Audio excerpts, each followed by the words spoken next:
সবাইকে স্বাগত জানাচ্ছি। আমি রাসেল। আশা করছি আপনারা সবাই ভালো আছেন, ভালোর দলে আছেন। আমিও ভালো আছি আর ভালোর দলে আছি। কালকে আমাদের একটা স্টুডিও এপিসোড আছে, যে স্টুডিও এপিসোডে থাকবেন হাফেজ মাইনুদ্দিন সাহেব, এবং আজকেও তিনি আমাদের সাথে লাইভে অংশগ্রহণ করেছেন। এবং হাফেজ মাইনুদ্দিন সাহেব, আপনাকে স্বাগত জানাচ্ছি ভূত.com-এ। আশা করছি আপনি ভালো আছেন এবং ভালোর দলে আছেন। এখন যেটা করতে চাই সেটা হচ্ছে আপনার সাথে কিছু কথা বলতে চাই। ইন দ্য মিন টাইম, যাদের হাফেজ মাইনুদ্দিন সাহেবের কাছে কোনো কিছু জিজ্ঞেস করার আছে, অনেকেই বলেন বিভিন্ন সমস্যায় থাকেন, বিভিন্ন ধরনের ঝামেলা হয়, সুতরাং সেই সমস্ত ব্যাপারে কিন্তু আপনি এখন প্রশ্ন করে ফেলতেই পারেন। হাফিজ মাইনুদ্দিন ভাই, কেমন লাগছে আজকে আমাদের এখানে যুক্ত হতে পেরে? আসসালামু আলাইকুম ভাইয়া। আলহামদুলিল্লাহ, অনেক ভালো লাগছে। ওকে ভাই, মাইনুদ্দিন ভাই, আপনি আজকে মানে আমরা তো কালকে আপনাকে পাচ্ছি স্টুডিও এপিসোডে, সেখানে আপনার ঘটনা যাচ্ছে। আজকে আমাদের কি বিষয়ে কথা বলবেন যদি একটু বলতেন। জি ভাইয়া, আজকে অনেক বিষয় আমাদের আমার কথা বলার আছে। আপনি কিছু ছবিও সর্বপ্রথম পাঠিয়েছেন, আমি আপনি কিছু ছবিও জি ভাইয়া। পাঠিয়েছেন আমাকে, তাবিজের ছবি, আরো জি বিভিন্ন ছবি পাঠিয়েছেন। সেই সমস্ত বিষয় নিয়েও জি নিশ্চয়ই কথা বলবেন। জি। জি ভাইয়া, আমি যে ঘটনা সবচেয়ে সর্বপ্রথম একটা শেয়ার করতে চাই, সেটা হচ্ছে এই সপ্তাহখানেকের খুবই কম হলো রংপুর থেকে আসা আমাদের এক পরিবার দুটা আংটি নিয়ে আসে। যে আংটিটাতে কুফুরি করা ভাইয়া। দুটাতে নাম ছিল, একটাতে নাম ছিল ইয়াসমিন এবং জেসমিন, একটাতে সংখ্যা ছিল 333, আর একটাতে ছিল 987। এই সংখ্যা লিখে খোদাই করে আর কি আংটিটাতে লিখে একটি কুফুরি করে দুটা মেয়েকে জোর করে পরানো হয়। কিন্তু ঘটনাটা ভাইয়া বেশ আরো অনেক আগে থেকে চলছিল। তো তারা যখন আমার কাছে আসে এবং আসার পরে তাদের যে আমরা পরিবেশটা দেখি, এত কান্না, তাদের ভিতরে এত কষ্ট, তারা অনেক প্রচুর কষ্ট পেয়েছিল। 6 থেকে 7 বছর তাদের জীবনটা অনেক খুবই খারাপের দিকে গিয়েছে। তো আমরা সব শুনেছি তাদের কাছ থেকে। তো ঘটনা এই হয়েছিল আজ থেকে 6-7 বছর আগে, যে ইয়াসমিন এবং জাসমিনের যে খালা খালু আছে, তাদের সন্তান হচ্ছিল না। তো তাদের নাকি কোন কবিরাজ বলেছিল যে তোমরা একটি তোমার আত্মীয়র কাছ থেকে সন্তানকে লালন পালন করার জন্য নিয়ে নাও। যখন তুমি পালক নেবে তখন তোমার এই ঘরে সন্তান আসবে। তো এটা আমরা আমাদের এর থেকে মানি না, এটা ভুল তার তথ্যটা। তখন থেকেই সেই ইয়াসমিনের খালা এবং খালু খুবই চেষ্টা করেছিল ইয়াসমিনকে পালক নেবার জন্য, কিন্তু তারা কোনোভাবেই রাজি নয়। ইয়াসমিন তারা থাকে রংপুর, আর তার খালা খালু থাকে আমাদের ঢাকা পুরানো এলাকাতেই। তো বিশেষ করে যখন ওরা না বলছে যে আমি আমার সন্তানকে তোমাদের কাছে পালক দেব না, তখন থেকেই তাদের উপর জুলুম অর্থাৎ এই কুফরিতে আক্রান্ত করেছে। সবচেয়ে বেশি ক্ষতি হয়েছে তার বাবা মার প্রতি।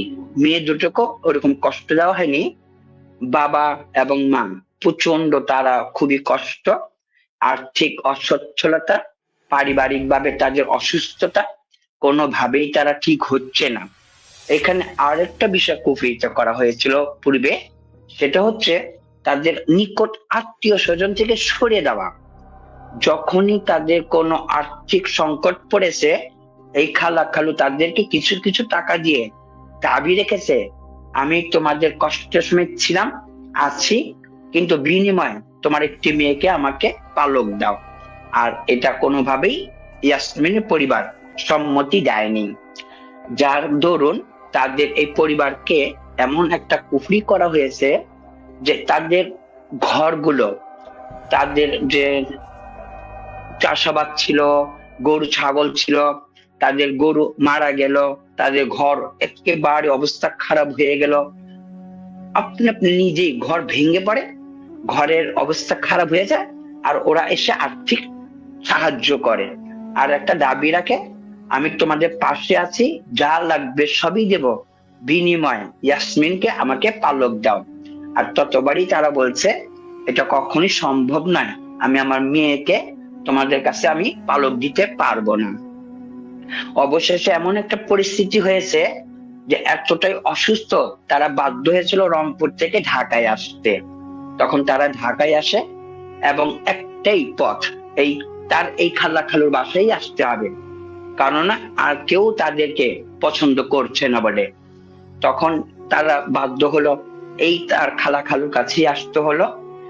তখন যারা দুইজনে যখন হাসপাতালে ভর্তি হলো, ঠিক এই যে আমাকে যে আংটিটা নিয়ে আসা হলো, তখন উনার খালু এই আংটিটা একজন তান্ত্রিকের মাধ্যমে তৈরি করে তাদের বাসার মধ্যে থাকা ওই দুই মেয়ের হাতে পরিয়ে দেয়। এখানে পরিয়ে দেওয়ার পরে 7 থেকে 8 ঘন্টা সময় লেগেছিল। তখন থেকেই তারা তাদের বাবা মার কাছে যাবে না, হাসপাতালে দেখতে যাবে না, তারা তাদের বাবা মার কথা শুনতে পারে না, বিরক্ত বোধ করে, খুব কান্না করে। খালা খালুর কাছে দুজনই থেকে যাবে, তার বাবা মার কথা কোনোভাবেই মনে পড়ে না। এমনকি দুটা মেয়ে এইভাবেই সরাসরি বলেছে যে বাবা মার কাছে জীবনে আমরা কোনো সুখ শান্তি পাইনি, আল্লাহর জন্য এই অসুস্থতাটাই এইভাবে ঠিক মানে হাসপাতালেই যেন ঘরে আর না ফিরে আসতে পারে, তারা যেন ইন্তেকাল করে। দুটা মেয়ের জবান থেকে খুলে গেছিল এটা। তো এইটা সবার কাছেই খারাপ লেগেছিল, বাবা মা শোনার পরেও তাদের কাছে খারাপ লেগেছিল। আল্লাহ সুবহানাহু ওয়া তাআলা জানে ভালো তাদের কোন ভালো আমল ছিল, আল্লাহ অবশ্যই পথ তাদের সহজ করবে। তখন তার মা হাসপাতাল এবং তার নিকট আত্মীয়ের কাছ থেকেই আমাদের খবরটা পায়। ওই বাসায় যখন যায়, তার মা রান্না বান্না করে যখন যে তার হাজবেন্ডের জন্য খাবার নেবে, অসুস্থ তো কোন রকম নিজেরাই কষ্ট করতেছিল, তখন এসে দেখে দুটা মেয়ের হাতে এই আংটি দুটা পরানো। তার মা জিজ্ঞেস করেছে কিভাবে ঘটনা ঘটেছে বা কেন পড়েছে, কি করেছিল। তখন বলছে কিছুই না, আমার খালু আমার আব্বা আমাকে এই আংটি আমাদেরকে উপহার দিয়েছে, তুমি এটা কথা বললো না। খুব রাগ করে। তখন তার মা অনেক কষ্ট পেয়ে কান্না করেছিল এবং জোর পূর্বক তার এই আংটিটা খুলে তারা এই সন্ধানে মানে আমাদের কাছে আসে। আমি যখন এই আংটিটা হাতে ধরি, আমার প্রচন্ড মাথা ঘুরে গিয়েছিল এবং প্রেশারটা খুব বেড়ে গিয়েছিল। পর আমি বলেছি 333 এবং 987 ইয়াসমিন জাসমিন লেখায় আংটিটাতে খুব কঠিন ভাবে ব্ল্যাক ম্যাজিক কুফরি করা হয়েছে, যা আপনাকে আপনার পরিবারের সেই মানে বাবা কর্তাকে কোনোভাবেই তার স্মরণে আসবে না। তাদের মন থেকে বাবা মার একটি আঘাত কষ্ট বারবার মনে পড়বে আর ঘৃণা জন্মাবে। পরে উনি আমাকে খুব কান্না করে বলছে ঘটনা তো তাই হয়েছে, এখন মা বিশেষ করে মেয়ে দুটা মাকে বাবাকে কোনোভাবেই কথা শুনতেই পারে না, নাম নিতে গেলেই তারা রাগান্বিত হয়ে যায়, কান্না করতে থাকে, এই বাবা মার কাছে আর কোনোদিন ফিরে যাবে না। জি ভাইয়া, পরবর্তীতে আমরা আমাদের সেই কাজগুলো বা আমল দিয়ে তাদেরকে আমরা কিছু পথ দেখিয়েছি। আল্লাহ সুবহানাহু ওয়া তাআলার কাছে দোয়া করতেছি আল্লাহ দুটি মেয়েকে সেই কুফরির থেকে বা খারাপি কাজ থেকে যেন ফিরে তার বাবা মার কাছে নিয়ে যাওয়া হয়। আলহামদুলিল্লাহ আমরা খুবই মানে সফলতার দিকে যাচ্ছে, সময় একটু লাগবে ভাইয়া।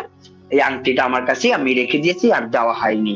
তাতে তার খালা খালু প্রচন্ড রাগ ঝগড়া করেছে এবং অতি শীঘ্রই তাদেরকে বলেছে বাসার থেকে বের হয়ে তোমরা রংপুর চলে যাও, তোমাদের আর কোনো সাহায্য সহযোগিতা করবো না। আর দুটি মেয়ে কোনোভাবেই বাবা মার কাছে যাবে না, তার খালা খালুকে জড়িয়ে কান্না করে যে তোমরা আমার বাবা মা, আমরাই তোমাদেরকে বাবা মা বলে রাখবো। ওরা আমাদের জীবনটাকে শেষ করে দিয়েছে, খাওয়া দেয় না, আমাদের সুখ দেয় না, জামা কাপড় দেয় না, আমাদের অনেক কষ্ট হয়। তখন এই জিনিসটা নিয়ে একটি পারিবারিক কলহ সৃষ্টি করে মেয়ে দুটোকে নিয়ে গেছে। আমি আশাবাদী ভাইয়া এই কুফুরির থেকে এই পরিবার বেঁচে যাবে। ভাইয়া ঘটনা এটাই ছিল।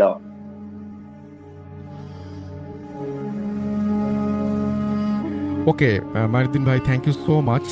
কুষ্টিয়া থেকে আমাদেরকে আর যে টু আকাশ আমাদেরকে কমেন্ট করেছেন, এবং কুষ্টিয়ার খোকসা থানা থেকে এখানে কিন্তু আমাদের ভূত.com টিম আজকে কাজ করেছে, সুতরাং আপনার তাদের সাথে দেখা হয়েছে কিনা আমি জানি না।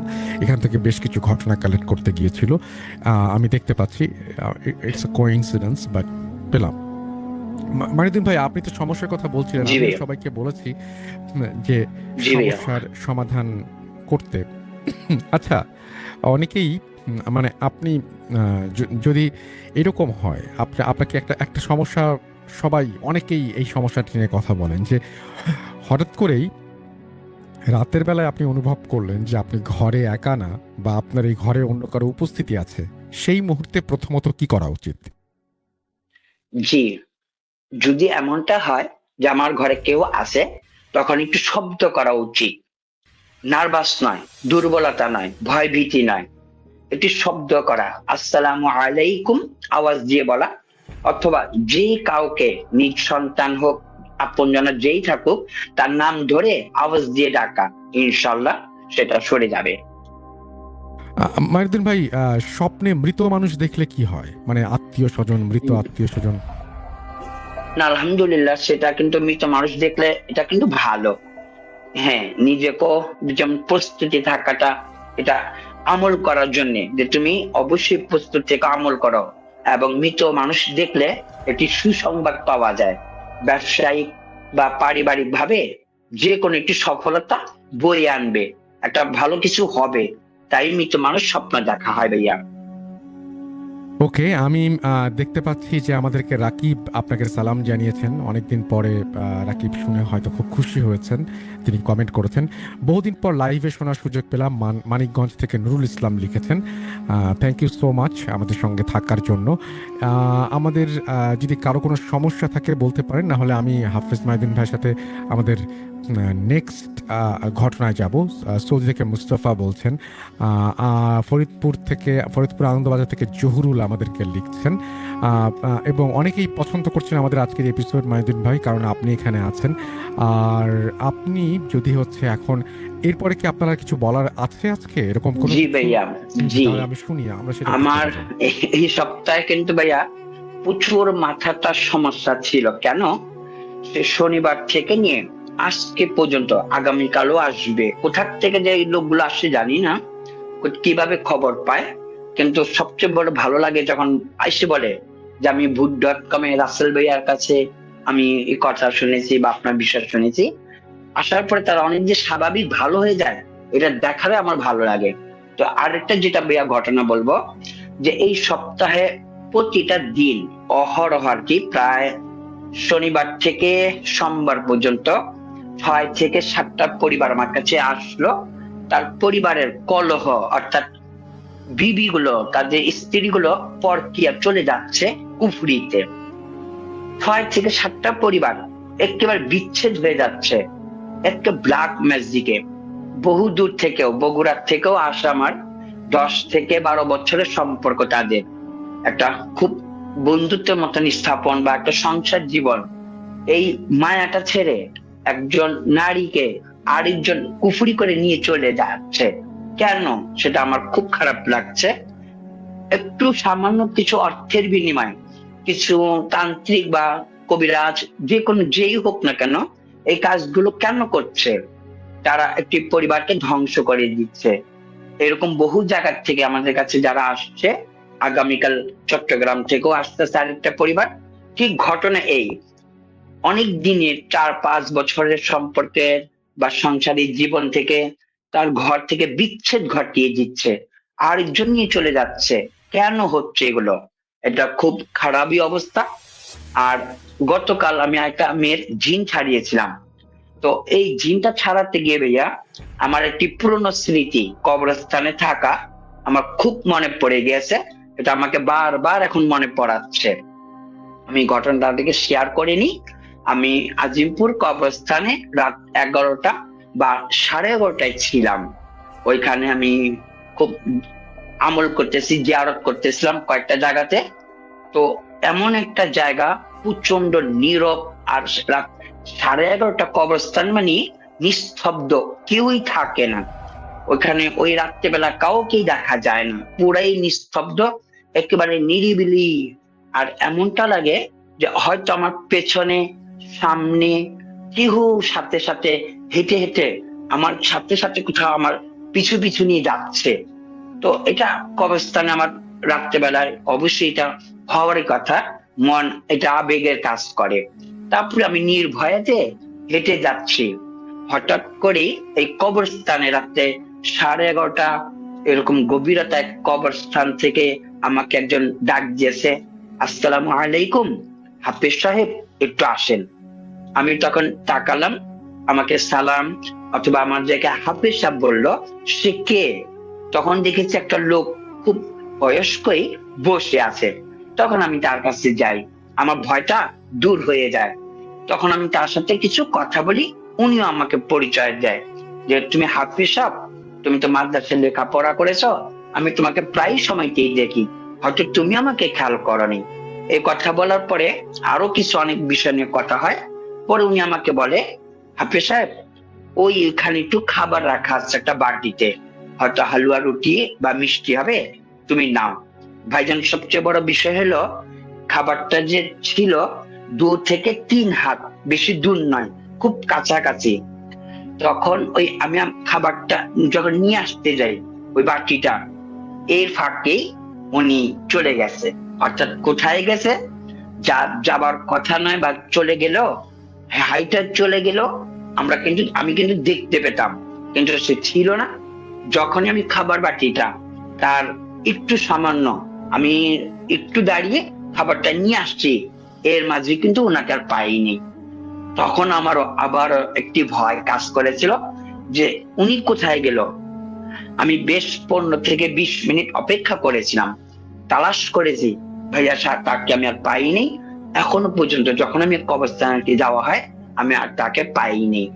এখন সবচেয়ে বড় বিষয় ছিল, এটা কি জিন ছিল না কবরস্থানের লোক ছিল? কবরস্থানের লোক কোনোভাবেই থাকার কথা ছিল না। জি, সেটা আমি পরবর্তীতে আমার মাধ্যমে বুঝতে পেরেছি, সেটা একটি ভালো জিন ছিল, যিনি ওই কবরস্থানের মধ্যে আর কি আসা যাওয়া করে, জিয়ারত করে। তো ভাইয়া এটাই ছিল ঘটনা। আর এখন বর্তমানে আমি যে সবাইকে বলবো, কুফরি অথবা মানুষকে বিচ্ছেদ ঘটানো এটি আমাদের অপরাধ। আমরা আমাদের পরিবারকে অবহেলা করছি, আমরা আমাদের পরিবারগুলোকে সময় দিচ্ছি না। আর যে সমস্ত তান্ত্রিক গুলো 2000-3000 টাকার বিনিময়ে এই সমস্ত পরিবারের বিচ্ছেদ ঘটাচ্ছে, আমি বলবো কোনোভাবেই যেন এটা আমাদের কেউ কোনো সাপোর্ট না করে, কেউ যেন কোনো এটাকে গ্রহণ না করে বা এগুলো কাজ যেন না করে। আল্লাহ সুবহানাহু ওয়া তাআলা আমাদের সবার ভিতরে যেন পরিবারের ভালোবাসা, সম্মান, শ্রদ্ধা বোধ রাখে। আমরা কেউ যেন কোনোভাবেই কোনো তান্ত্রিকের কাছে না যাই। কোরআন এবং ইবাদতের মাধ্যমে আমরা আমাদের সেই সম্পর্কগুলো যেন ভালো রাখতে পারি। ভাইয়া এটাই ছিল ঘটনা। Alright, thank you so much Mainuddin ভাই। খুবই মানে শিক্ষামূলক একটা ঘটনা আমি শুনলাম।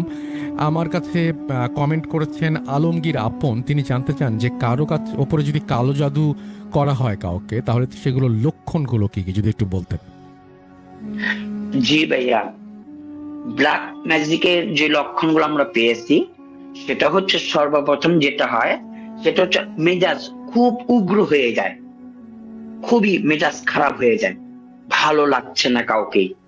দ্বিতীয় নাম্বার হয়ে যায় তার খাওয়াটা বন্ধ হয়ে যায়, সে খাবার খেতে পারে না, অবশেষে শরীর দুর্বল হয়ে পড়ে। এবং তাকে যদি বলা হয় তুমি একটু ইবাদত করো অথবা কথা শোনো, তুমি খাও, গোসল করো, তার এই কথা শুনতেই মন চায় না, সে নীরব একা থাকতে চায় এবং অনেক ঘুমিয়ে পড়ে। আর একটা সমস্যা হয়, বেশিরভাগই মাথা ঘুরাবে, শরীর কেঁপে ওঠে, হালকা হালকা শীত লাগে। এগুলো হচ্ছে ব্ল্যাক ম্যাজিকের লক্ষণ ভাইয়া। আচ্ছা, আমার ঝটপট ধন্যবাদ আপনাকে। আমার ঝটপট আরো দুটো প্রশ্ন আছে। একটা হচ্ছে, একজন প্রশ্ন করেছেন মাসুম রেজা, তিনি বলছেন স্বপ্নে নিজের দাঁত ভাঙতে দেখলে কি হয়, এটা প্রশ্ন করেছেন। আর সেকেন্ড আরেকজন প্রশ্ন করেছেন হচ্ছে সালাউদ্দিন, তিনি বলছেন যে স্বপ্নে নিজের মৃত্যু দেখলে কি হয়। জি ভাইয়া, যদি কেউ স্বপ্নে দেখে নিজের দাঁত ভেঙে গেছে, তাহলে অবশ্যই তার অধীনস্থ খুব কাছেরই কেউ, মুরব্বী গ্রাম যদি থাকে, আপন জনা কেউ থাকে মুরব্বী, তাহলে তার ইন্তেকাল হয়। সুসংবাদ না, দুঃসংবাদ যেটা আসে, দাঁত ভাঙাটা দুঃসংবাদ, একটি খারাপ সংবাদ নিয়ে আসে। দাঁত ভাঙাটার স্বপ্নটা নিজেরটা দেখলে এটা অন্যের, একটু নিজেদের আত্মীয় স্বজনের ভিতরে হয়ে থাকে যে একটা কারো খারাপই কোনো কিছু হবে, কেউ না কেউ একটা বিপদে পড়বে, এই স্বপ্নটার মধ্যে এখানি বোঝানো হয় ভাইয়া। আর নিজের মৃত্যু, জি আলহামদুলিল্লাহ, সেটা তাকে বোঝানো হয় হায়াত তার বেড়েছে, তার ইবাদত করতে হবে, তাকে সঠিক পথে চলতে হবে। নিজের মৃত্যু দেখাটা ভালো, এতে কোনো খারাপই কিছু নাই, উন্নত বরকত চলে আসে ভাইয়া। আর অনেকেই দেখেন যে স্বপ্নে নিজেকে ভাসমান, মানে অনেকে, এটা আমি অনেকের কাছে শুনেছি যে আকাশে উঠছেন এরকম ধরনের স্বপ্ন দেখেন, সেটার কি কোনো জি ব্যাখ্যা আছে? জি ভাইয়া, এটা কিন্তু ওই বিষয়টা বলা আছে, স্বপ্নে কেউ যদি আকাশে উড়ে, এটা কেউ কাউকে যেন না বলে, তার পদোন্নতি অর্থাৎ তার উন্নত আরো উপরের দিকে যাবে, হয়তো সম্মানিত, সে মানুষের কাছে সম্মানিত পাবে, আর নতুবা আর্থিক সচ্ছলতা ফিরে পাবে। কিন্তু আকাশে উড়াটা এটা কাউকে বলা দরকার হয় না। আল্লাহ সুবহানাহু ওয়া তাআলা মানে নিকট আত্মীয়দের মধ্যে উনাকে একটু প্রশংসিত করবেন, তাকে একটু উঁচু পর্যায়ে নিয়ে যাবেন, এটা আকাশে উড়ার স্বপ্ন ভাইয়া। ধন্যবাদ। আমরা বেশ কিছু প্রশ্নও নিলাম আজকে, বেশ কিছুক্ষণ আপনার সাথে সময় কাটলো। আপনি কিছু ঘটনাও বললেন। মাইনুদ্দিন ভাই, আপনাকে অসংখ্য ধন্যবাদ। আপনার যদি আমাদের লিসেনারদের জন্য কোনো ধরনের কোনো সাজেশন থাকে, কোনো ধরনের কোনো আপনি পরামর্শ দিতে চান, তাহলে সেটা দিতে পারেন। জি ভাইয়া, বিষয়টা হচ্ছে আমি এটুকুই বলবো, সত্যিকার অর্থে ভূত.com সকলের কল্যাণে আছে। আমরা ভূত.com এর সাথে সবাই থাকবো ইনশাল্লাহ। আরো সবাই আমরা ভূত.com এর যে সমাধানগুলো হয়, যে কোনো তান্ত্রিক, কোনো ব্ল্যাক ম্যাজিক, কোনো অন্যায়, কারো কোনো খারাপ দিক নয়। আসুন আমরা কোরআন এবং সত্যের পথেই থাকি। ভয় বা আমাদের অলৌকিকতা, জিন, অবশ্যই এগুলো আছে, কিন্তু প্রতিকার আমরা কোন তান্ত্রিকের কাছে যাব না। বা আমার কাছে যারা আসেন, আমাকেও বলেন অনেক সময় যে আমরা এই সময়তে কি করতে পারি বা আপনার হাদিয়া কি। ভাই আমি এটুকুই বলবো, আমি চাই না আমার কাছে কেউ আসুক, আমি চাই সবাই ঘরে বসে তার ইবাদত করুক, আল্লাহকে স্মরণ করুক। জি, আর একটা বিষয় হচ্ছে, কোন হাদিয়া বা কোনো কিছু করে বিনিময়ে কেউ যেন কোনো সুস্থতা বা কেউ কাউকে খারাপই কোনো কিছু না করে, এগুলো বিনিময় কোনো কিছু যেন না করা হয়। আছে কোরআন, আপনি ঘরে ইবাদত করুন এবং অবশ্যই ভূত.com আপনি তার সাথে থাকুন, এখান থেকে আপনি সমাধানের অনেক কিছু আমল পেয়ে যাবেন ইনশাআল্লাহ ভাইয়া। ওকে, আর আপনাকে ছোট্ট লাস্ট শেষ দুটো প্রশ্ন করতে চাই।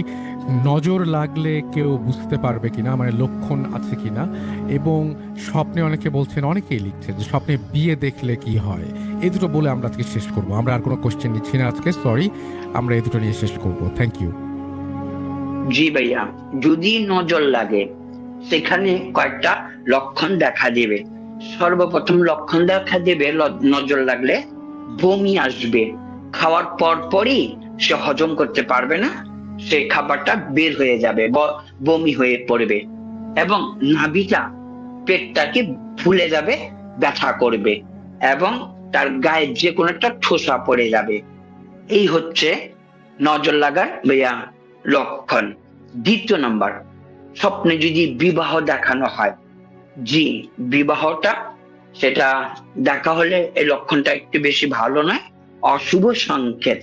এই সুখ বা হাসি খুশি আনন্দ, বিবাহটা একটি অশুভ সংকেত, তার জন্য কোন রকমের কিছু বিপদ আসতেছে, আল্লাহ সুবহানাহু ওয়া তাআলা এটা সংকেত দিয়ে দেখায়। তুমি অবশ্যই আল্লাহর কাছে তওবা করো, তুমি আনন্দে থেকো না, আল্লাহর কাছে তওবা করে তুমি ফিরে আসো। এই অশুভ সংকেত অথবা বিপদ আসার থেকে মুক্ত পাওয়ার জন্য আল্লাহ সুবহানাহু ওয়া তাআলার আনন্দের কিছু সময়টা স্বপ্নের মাধ্যমে দেখানো হয় ভাইয়া। Thank you so much Mainuddin ভাই, আপনার সাথে সুন্দর সময় কাটলো। আমাদের হাতে আর সময় নেই। আপনারা সবাই যারা শুনছিলেন তারা ভালো থাকুন। অনেকেরই অনেক প্রশ্ন রয়েছে যে অনেকে বলছেন নিজের কবর মানে কারো কবর খুলতে দেখলে কি হয়, নৌকা ডোবা দেখলে কি হয়, মহিষ তাড়া করলে কি হয়। নিশ্চয়ই এগুলোর ব্যাখ্যা আছে এবং এগুলোর নিশ্চয়ই মানে এক একটা ব্যাখ্যা আছে। আমি জানি না যে হাফেজ মাইনুদ্দিন ভাই খুব দ্রুত বলে ফেলবেন কিনা যাবার আগে। জি ভাইয়া, আমি বলে দিচ্ছি, যেমন কবর খোনা, যে কবর খুঁজতেছে, হ্যাঁ এগুলো বিষয়টা হচ্ছে কোনো ভয়ের নয়, কবর খোঁড়াটা ভালো এবং এটা ঘরের জন্য বরকতপূর্ণ। আর এই কবর খোঁড়া এবং বিবাহ বিবাহ শাদী অথবা মৃত, এগুলোর কিছু কিছু ব্যাখ্যার মধ্যে এতটুকু বোঝানো হয় যে তুমি তওবা করো বা আল্লাহর দিকে ফিরে আসো, তুমি ভালো কাজগুলো করো।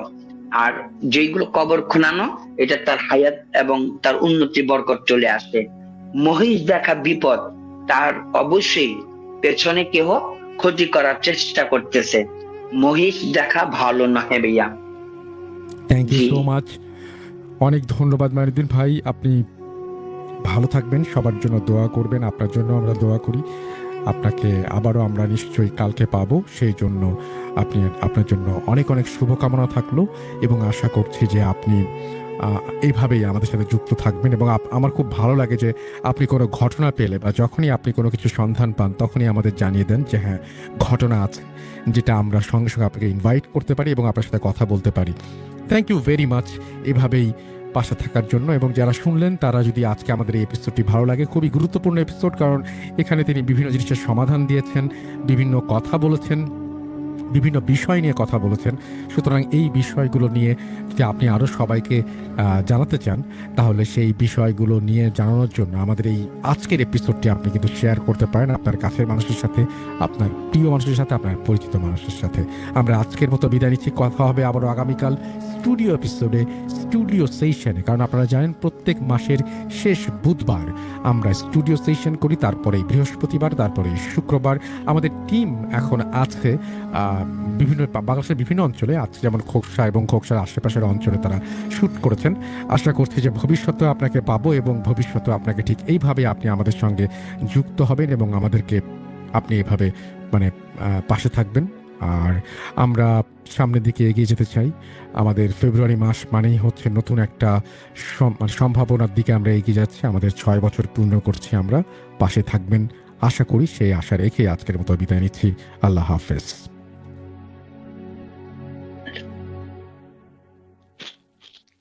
এবং ওঠার কিছুক্ষণ পরে টের পেলেন যিনি রিক্সা চালাচ্ছেন তিনি মৃত, অর্থাৎ তিনি আসলে মানে এটা ঠিক। এবং সেই মৃত রিক্সাওয়ালা হয়তো কোনো একটা কারণে কোনো একটা দিন আপনাকে কথা দিয়েছিল বা আপনার কাছে কোনো একটা কারণে কিছু মানে কি বলবো, যে কোনো একটা কথা দিয়েছিল, তার প্রেক্ষিতেই হয়তো দেখা হয়েছে। মানে আমি পুরোটা বলছি না, কারণ স্টোরিটা খুবই ইন্টারেস্টিং। সো আপনার সে সময় কি করবেন, আপনি কেমন লাগবে, কি অনুভূতি হবে, সেটাই আসলে আজকের এই ঘটনার মধ্যে আমরা জানতে পারবো। পুরো ঘটনা যদি শুনতে পারেন তাহলে অবশ্যই ভালো লাগবে। আর আজকে কিন্তু শেষ হয়ে যাচ্ছে জানুয়ারি 27 তারিখ, সুতরাং বুঝতেই পারছেন ফেব্রুয়ারি চলে আসছে। আর ফেব্রুয়ারি মাস মানেই হচ্ছে ভূত.com পূর্ণ করবে তার 6 বছর, এবং এই উপলক্ষে আমরা নানান আয়োজন তো রাখবই। এবং আপনাদের কাছেও বিশেষভাবে অনুগ্রহ করে আপনারা সবাই মিলে ঘটনা পাঠাবেন স্পেশাল এপিসোডের জন্য। আমরা চেষ্টা করব দারুণ কিছু উপহার দিতে। আর সেই সাথে আপনারা যারা এখনও সাবস্ক্রাইব করেননি, যদি ইচ্ছে হয়, যদি মনে করেন যে আমরা ভালো করছি, আমরা আপনাকে যথেষ্ট এন্টারটেইন করতে পারছি, তাহলে অবশ্যই সাবস্ক্রাইব করবেন। না করলেও কোনো সমস্যা নেই। আমরা যেটা করতে চাই সেটা হচ্ছে ঘটনায় চলে যেতে চাই। এই মুহূর্তে আমার কাছে বেশ কিছু ঘটনা রয়েছে। আমরা প্রথমে ইমেইল দিয়েই শুরু করব এবং আজকে আমাদের সাথে জয়েন করার কথা হাফেজ মাইনুদ্দিন সাহেবের, তিনিও হয়তো খুব দ্রুতই জয়েন করবেন। সুতরাং আপনাদের প্রশ্নগুলো গুছিয়ে রাখুন এবং সেগুলো কমেন্ট সেকশনে জানান। কমেন্ট সেকশন অলরেডি লেখালেখি শুরু করেছেন সবাই। শেরপুর থেকে সোহাগ বলছেন, নরসিংদী থেকে, সৌদি আরব থেকে ফাহিম বলছেন, রেগুলারই মানে অনেকেই এখানে আছেন যারা আমাদেরকে মানে কি বলবো যে কমেন্ট করেন। পীরগঞ্জ থেকে সৌরভ বলছেন, বরিশাল থেকে সাবিদ বলছেন, তাসিম বলছেন, মুন্সিগঞ্জ থেকে, মালয়েশিয়া থেকে নামটা লেখেননি, পড়তে পারলাম না, নাটোর থেকে নাম লেখেননি, আমি রাকিব কোথা থেকে লিখছেন সেটা অবশ্য বলেন নাই, মাগুরা থেকে বাপ্পি, মালয়েশিয়া থেকে রিসান, সাভার থেকে শুনছেন। এছাড়াও আমরা মঙ্গলবারের শোতে অনেককেই পাই। আসলে আমি জানি না যে মঙ্গলবার পুরো দুনিয়াতে কি হয়, কারণ মঙ্গলবারটা সবাই একটু মিড উইক বলে ফ্রি থাকেন কিনা আমি জানি না, কিন্তু মঙ্গলবারে আসলে অন্য দিনের চাইতে আপনারা খুব দ্রুত জয়েন করেন এবং প্রথম থেকে শেষ পর্যন্ত আমাদের সঙ্গে থাকেন, উইচ ইজ ভেরি ইন্টারেস্টিং। এবং আমরা মঙ্গলবার নিজে যদি এরকম হয় তাহলে আরও ইন ফিউচার আরও ভালো প্ল্যান করতে পারি। মোহিত ফরিদপুর থেকে লিখছেন, শুভ পাল মাদারীপুর থেকে লিখছেন, রংপুর থেকে মাহাদি লিখছেন, রবিউল লিখছেন মংলা থেকে, ইরফান লিখছেন নরসিংদী থেকে, শেরপুর থেকে সোহাগ বলছেন, শরীয়তপুর থেকে ফাহিম বলছেন, এয়ারপোর্টে এই মুহূর্তে কেউ একজন আছেন, অপেক্ষা করছেন হয়তো কোথাও যাবেন বলে, শুনছেন ভূত.com, ভেরি ইন্টারেস্টিং। ফয়সাল আছেন আমাদের সঙ্গে, লজেন্সের বিষয়টা সবাইকে ক্লিয়ার করেন, কনফিউজড। লজেন্সে আসলে ভূত.com-এ আপনারা যেরকম ঘটনা শোনেন ঠিক লজেন্সেরও ঘটনা শোনানো হয়, কিন্তু সেখানে আমার বদলে আছেন সৃষ্টি এবং তিনি শো করছেন এবং বিভিন্ন সময়ের বিভিন্ন ঘটনা যেগুলো হচ্ছে আসলে এই চ্যানেলে নেই সেইগুলো আবার ওইখানে প্রচার করা হয়। সুতরাং আপনারা দেখবেন, ভালো লাগবে। এবং লজেন্সে অনেক ধরনের কন্টেন্ট আছে, যেমন বিভিন্ন অডিও বুক আছে, সেই অডিও বুকগুলো চাইলে আপনারা শুনতে পারেন। একবার ঘুরে আসুন তাহলে সব বুঝতে পারবেন, ক্লিয়ার মনে হয়।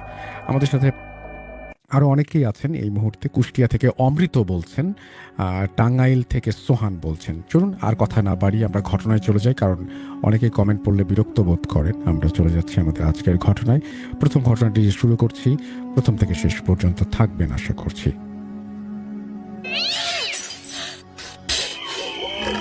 আজ আবার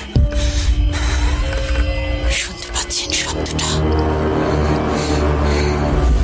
ভয়ের আরেক নাম ভূত.com with Russell.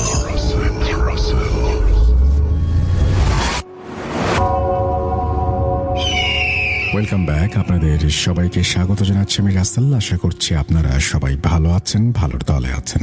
আমিও ভালো আছি আর ভালোর দলে আছি। নতুন একটা ঘটনায় যাব। ঘটনাটি যেভাবে লেখা আছে আমি সেভাবেই পড়ে শোনাচ্ছি।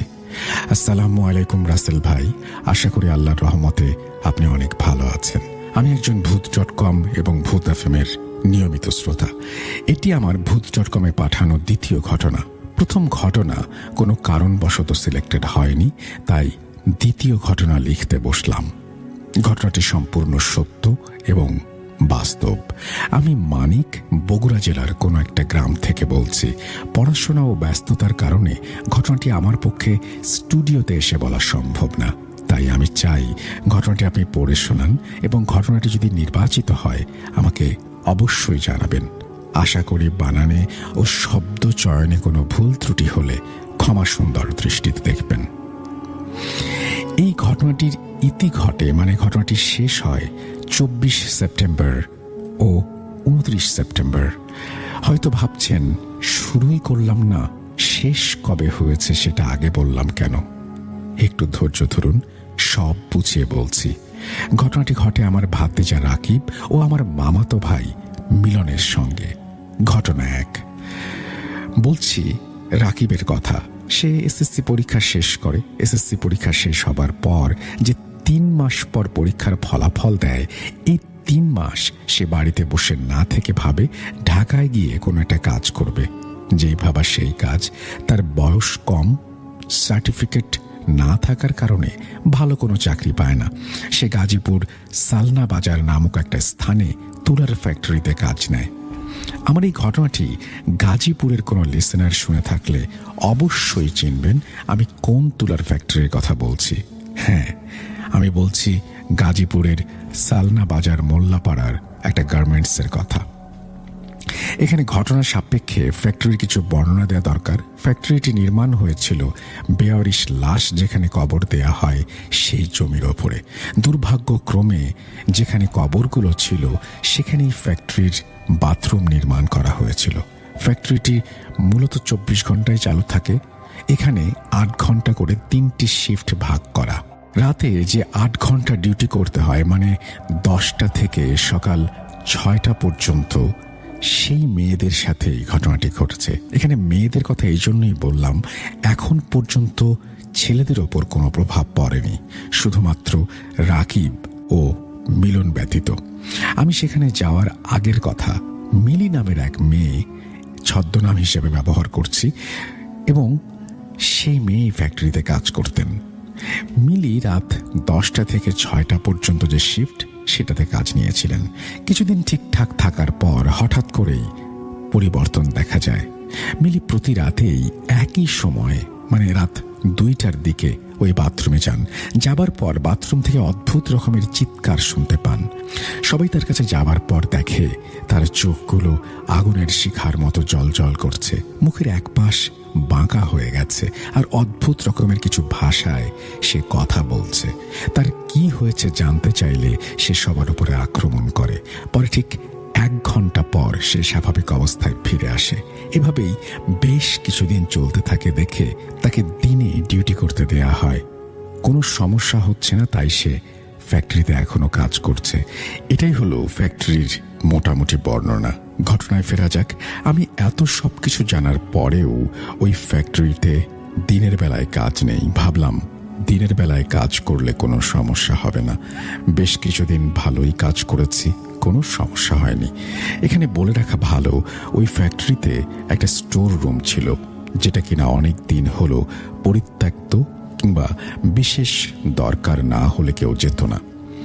আমি ঠিকঠাক মতোই কাজ করছিলাম। হঠাৎ ম্যানেজার এসে আমাকে বলল, যেদিন কাজের চাপ একটু কম থাকবে সেদিন ওই স্টোর রুমটা একটু পরিষ্কার করে দিতে হবে। আমি ঠিক সেটাই করেছিলাম। সেদিন কাজের চাপ অনেক কম থাকায় ভাবলাম যে ওই স্টোর রুমটা পরিষ্কার করে রাখি। যেই ভাবা সেই কাজ। ওখানে অনেক ময়লা আবর্জনা ছিল, সেগুলো পরিষ্কার করে রুমটাকে গুছিয়ে রাখলাম। তারপর ফ্যাক্টরির যেসব কাজ বাকি ছিল সেগুলো শেষ করে বাসায় চলে যাই। বাসায় যাওয়ার পর আমার গায়ে প্রচণ্ড জ্বর আসে। জ্বরের মাত্রাটা এত বেশি ছিল যে আমি ঠিক মতো দাঁড়াতে পারছিলাম না। কোনো মতে আমাকে ধরাধরি করে ডাক্তারের কাছে নিয়ে যাওয়া হয়। ডাক্তার আমার জ্বর মেপে কিছু ওষুধ লিখে দেন। তখন আমার জ্বরের মাত্রা ছিল 104 ডিগ্রি। ডাক্তারের দেয়া ওষুধ খেয়েও কোনো রকমে কাজ হচ্ছিল না। শরীরের তাপমাত্রা সেটাই ছিল। অবস্থা আরও অবনতির দিকে যাচ্ছিল। শরীরের সমস্ত অঙ্গ প্রত্যঙ্গ নিমিষেই অবশ হয়ে যায়। হিতাহিত কোনো রকমের জ্ঞান থাকে না তখন। এভাবে আরও কিছুদিন চলতে থাকে। এ ডাক্তার ও ডাক্তার করে প্রায় 4-5টা ডাক্তার দেখাই। কারো কাছে কোনো ফলাফল না মেলায় বুঝতে পারলাম এটা সাধারণ কোনো জ্বর না, অন্য কোনো সমস্যা। ভালোভাবেই বুঝতে পারলাম যে এটা ওপরের সমস্যা। তাই এত দেরি না করে আমার গ্রামের বাড়ি বগুড়াতে ফিরে আসি। সেদিন রাতে আমার প্রচণ্ড পরিমাণে জ্বর আসে এবং আমি দেখতে পাই অন্ধকারের মধ্যে অনেক কালো একটা অবয়ব আমাকে ধরতে এগিয়ে আসছে। আমি ভয়ে তখনই সেখানে চিৎকার করে সেন্সলেস হয়ে যাই। সেন্সলেস হবার পর 2-1 মিনিটের মধ্যে আমি বলি, এখানে বলে রাখা ভালো, কথাগুলো কিন্তু আমি বলিনি, আমার উপরে হাজির হওয়া সেই অবয়ব বলেছে। আব্বু আম্মুর মতে, তোর ছেলেকে আমার অনেক পছন্দ, ওকে নিয়ে যাব। এসব আরও কিছু কথা বলি যা ব্যক্তিগত কারণে শেয়ার করা সম্ভব হচ্ছে না। এগুলো বলার পর আমি আবার আগের অবস্থানে ফিরে আসি। আমার মুখ দিয়ে সব শোনার পর আর কোনো দেরি না করে আমাকে সোজা কবিরাজের কাছে নিয়ে যাওয়ার সিদ্ধান্ত নেওয়া হয়। যেভাবে সেই কাজ, আমাকে নিয়ে যাওয়া হয় কবিরাজের কাছে। কবিরাজ আমাকে দেখেন এবং তিনি আনুষাঙ্গিক কিছু কাজ করে আমার ওপরে থাকা সেই অবয়বটিকে হাজির করেন। হাজির করার পর কবিরাজ বলেন, কে তুই, কি চাস? সে প্রথমে কোনো কথা না বলে চুপ করে থাকে। তখন কবিরাজ আমার কনিষ্ঠ আঙুলের মাথায় অনেক জোরে চাপ দিয়ে ধরেন এবং তার পরা পানি ছিটিয়ে দেওয়ার পরে আবার বলেন, কে তুই, কি চাস, কেন এসেছে সেখানে? উত্তরে সে যা বলে, আমার একে খুব পছন্দ, বিয়ে করতে চাই। উত্তরে কবিরাজ বলে, তুই একে কেন ধরলি, কি দোষ ছিল ওর? সে তখন বলে, আমরা যেখানে থাকি সে জায়গাটাও পরিষ্কার করেছে, আমাদের লাথি মেরেছে। তখন কবিরাজ বলে, যা হয়েছে হয়েছে, তুই এখন দেরি করবি না, চলে যাবি। এই বলে কবিরাজ হাতের কনিষ্ঠ আঙুল আরো জোরে চাপ দিয়ে ধরে। তখন সে বলে, আচ্ছা ঠিক আছে, আমরা চলে যাচ্ছি, আসবো না এখানে। এই বলে সে আবার অজ্ঞান হয়ে যায়। কবিরাজ সবকিছু ঠিকঠাক করে দেওয়ার পর কিছু নিয়ম কানুন মানতে বলেন, যেমন 7 দিনের মধ্যে গরুর মাংস খাওয়া যাবে না। তারপর যে তাবিজটা দেয়া হয়েছে সেটা কোনো মৃত ব্যক্তির বাড়িতে বা জানাজায় বা নতুন বাচ্চা হয়েছে এমন বাড়িতে নিয়ে যাওয়া যাবে না।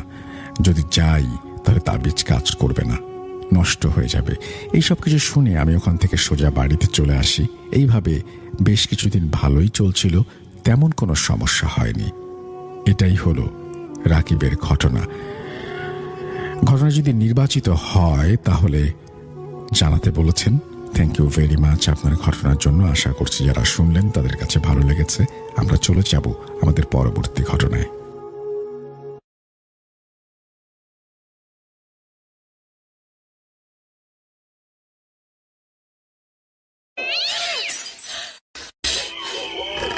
আজ আবার শুনতে পাচ্ছেন শব্দটা?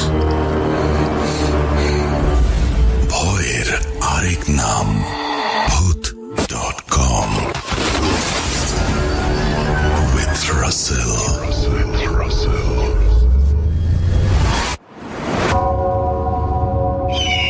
Welcome back. আপনাদের সবাইকে স্বাগত জানাচ্ছি আমি রাসেল। আশা করছি আপনারা সবাই ভালো আছেন, ভালোর দলে আছেন। আমিও ভালো আছি আর ভালো দলে আছি। নতুন একটা ঘটনায় যাব, যেভাবে লেখা আছে আমি সেভাবেই পড়ে শোনাচ্ছি। আসসালামু আলাইকুম রাসেল ভাই ও প্রিয় শ্রোতা বন্ধুরা, আশা করি আপনারা সবাই ভালো আছেন এবং ভালোর দলে আছেন।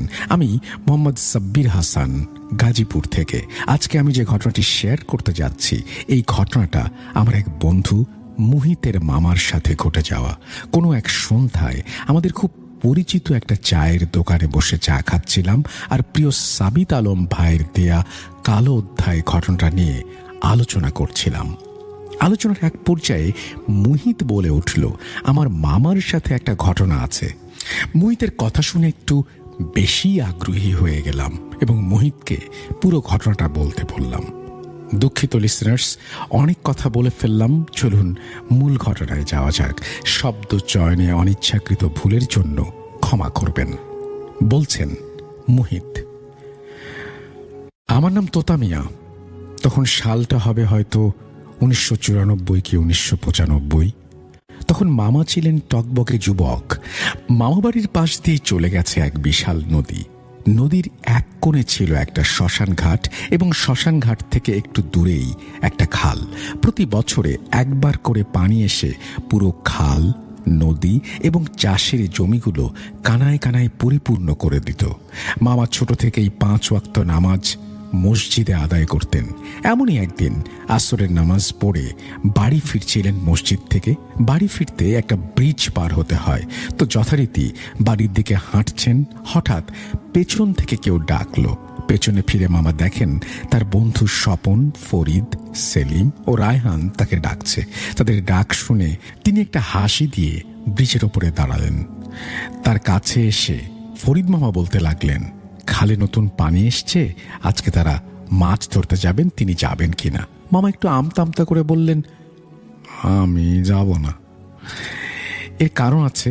আমার নানা ছিলেন ভীষণ রাগী মানুষ। তিনি মামাদের রাতে কখনো বাইরে থাকাটা পছন্দ করতেন না।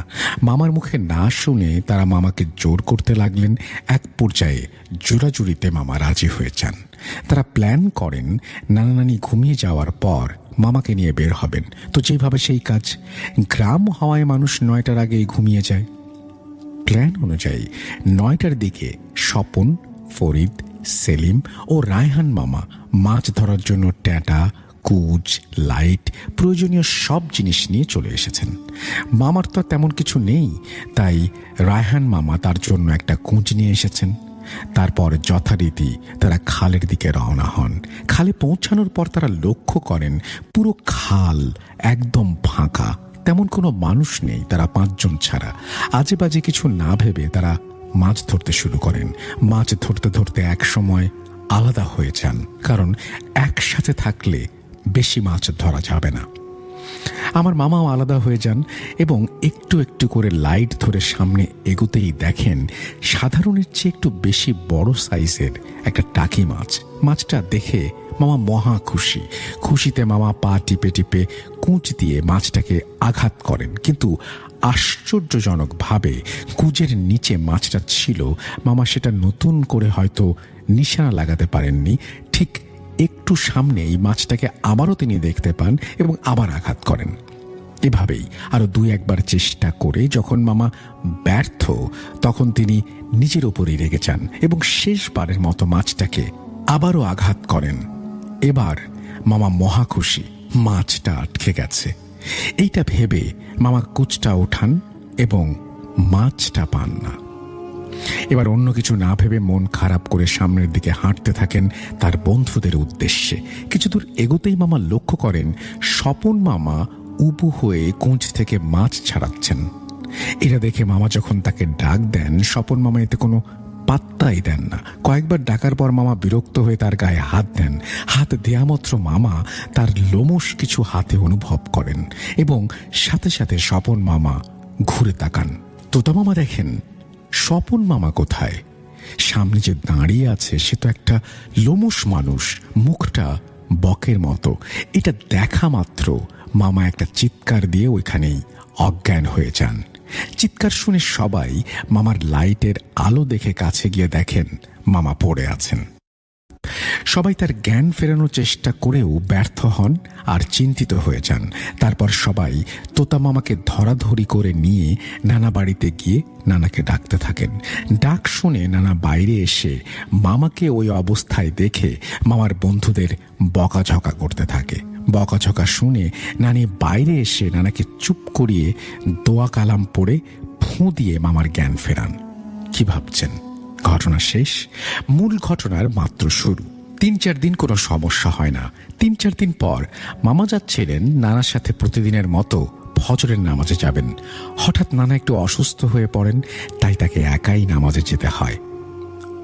প্রথম দিন তেমন কিছু হয়নি। পরের দিন রাতে মামার ঘুম ভেঙে যায় এবং তিনি ভাবেন হয়তো আজান হয়ে গেছে, তাই তিনি অজু করে মসজিদের উদ্দেশ্যে রওনা হন। ঘটনাটা তখনই ঘটে। মামা যখন ব্রিজের ওপর দিয়ে যান তখন তিনি ব্রিজের ওপরে সাদা পাঞ্জাবির মতো কিছু একটা পরে একজনকে বসে থাকতে দেখেন। একটু কাছে গিয়ে মামা বলে ওঠেন, আরে মোতালেব চাচা, কি করেন? আসেন নামাজে যাই। এই বলেই মামার সামনে এগোতে থাকেন। হঠাৎ পেছন থেকে ফ্যাঁস ফ্যাঁসে গলায় বলে ওঠে, এই তো তা, মাছ ধরতে যাবি না? বড় বড় মাছ। এই কথা শুনেই ওই রাতে ঘটে যাওয়া ঘটনা তার মনে পড়ে যায় এবং শির দাঁড়া দিয়ে ভয়ের স্রোত নেমে আসে। পেছনে তাকানোর সাহস তার ছিল না। সে আল্লাহর নাম নিয়ে দৌড়াতে থাকে। দৌড়ে মসজিদের বারান্দায় গিয়ে জ্ঞান হারান। তারপর মসজিদের মুয়াজ্জিন সাহেব আজান দিতে আসলে দেখেন তোতা মামা পড়ে আছেন। হুজুর দোয়া কালাম পড়ে জ্ঞান ফেরান এবং কি হয়েছে জিজ্ঞেস করলে মামা হুজুরকে সব ঘটনা খুলে বলেন। হুজুর মামাকে কিছু দোয়া শিখিয়ে দেন। ওই দিন বিকেল থেকেই মামার মধ্যে কিছু পরিবর্তন আসা শুরু করে এবং মামা নামাজ পড়তে চান না। নামাজের কথা বললে মামা নানার উপরে ক্ষেপে যান। এভাবেই চলতে থাকে টানা 2 দিন। অবস্থা বেগতিক দেখে নানা ঈশার নামাজ শেষ করে হুজুরকে নিয়ে আসেন। হুজুর আসার আগ পর্যন্ত মামার রুম থেকে হাসি কান্না নানা রকমের শব্দ হচ্ছিল। আশ্চর্যজনকভাবে সব হঠাৎ থেমে যায়। হুজুর মামার ঘরে যাবেন, হঠাৎ নীরবতা ভেঙে মামা ঘর থেকে বাজে ভাষায় গালিগালাজ শুরু করেন। ঘরে ঢুকতেই মাছের তীব্র একটা বাজে গন্ধ হুজুরের নাকে আসে। গন্ধটা এতটাই তীব্র ছিল যে হুজুর রুকাইয়াও করতে পারেননি। গন্ধ সহ্য করতে না পেরে ঘর থেকে বের হয়ে আসেন। তারপর হুজুর নানার কাছে ক্ষমা চেয়ে চলে যান আর যাওয়ার আগে নানাকে বলে যান, কাল বড় হুজুর জুম্মার নামাজ পড়তে আসবেন, আমি হুজুরকে বলে তাকে নিয়ে আসার ব্যবস্থা করব। পরদিন যথারীতি মুয়াজ্জিন হুজুর বড় হুজুরকে নিয়ে আসেন এবং সবাইকে বাইরে থাকতে বলে বড় হুজুর মুয়াজ্জিন হুজুরকে সাথে নিয়ে মামার ঘরে প্রবেশ করেন এবং বাইরে থেকে মনে হচ্ছিল ভেতরে ঝড় শুরু হয়ে গেছে। জিনিসপত্র ভাঙার শব্দ আসছিল। প্রায় 30 মিনিট পর হুজুর ঘর থেকে বের হয়ে এসে বলতে শুরু করেন, আপনার ছেলে ওই রাতে যখন মাছ ধরতে যায় একটা মাছকে বারবার আঘাত করে, সেটা কোনো মাছ ছিল না, ছিল দুষ্টু জিন। আপনার ছেলে 5 ওয়াক্ত নামাজ পড়তো আর পাক পবিত্র থাকতো। এই জন্য জিনটার ইচ্ছা থাকা সত্ত্বেও সে কোনো ক্ষতি করতে পারেনি। অনেক কষ্ট করে আপনার ছেলে থেকে তাকে সরাতে পেরেছি। একটা খাসি জবাই করে গ্রামের গরিব মানুষকে খাইয়ে দেবেন, ইনশাল্লাহ আর কোনো সমস্যা হবে না। এই ছিল ঘটনা। যদি ভালো লাগে লিসনারদের সাথে শেয়ার করবেন, এই বলেই তিনি তার ঘটনা শেষ করেছেন। ঘটনাটা যদি আপনাদের ভালো লাগে তাহলে অবশ্যই আমাদের জানাবেন।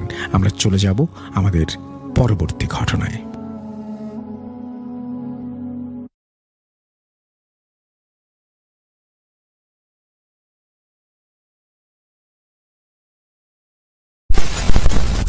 আপনাদের সবার নিশ্চয়ই মনে আছে আত্মাবন্দী জাদুর কথা।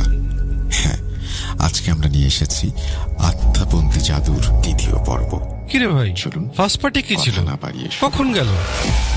ভয় রাজ্যে হারাতে গিয়ে পথ হারিয়ে ফেলছেন না তো? জি হ্যাঁ, সবার সাথে আপডেটেড থাকতে এক্ষুনি সাবস্ক্রাইব করে নিন আর ঘন্টা বাজিয়ে দিন।